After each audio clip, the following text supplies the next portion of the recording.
Hey guys, in this video I'm going to show you how to deposit money in the pocket option from Easypaisa. If you find this video helpful, please consider to like this video and subscribe to my channel. In saying that, let's just jump straight into the video. Alright, so what we first need to do is head on over to pocketoption.com and sign into your account. Now once we're logged in, we need to click onto our profile. From here, a little pop-up is going to appear. Now under profile, click onto deposit.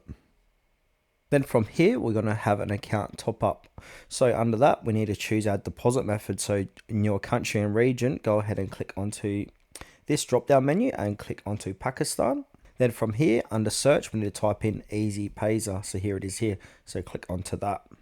Now scroll down, choose the amount you'd like to deposit. And if you've got any promo codes, you can put your promo code in there as well. And now put in your first name, last name, and account number, which is 11 digits. Now, what will happen from here, Pocket Option will redirect you to the Easypaisa payment page. Then you need to enter your Easypaisa account number or log in through the Easypaisa app. Then approve payment. So you receive a payment confirmation request either via app or SMS. Approve the transaction. Once confirmed, you're redirected back to Pocket Option and the funds should reflect in your account shortly after.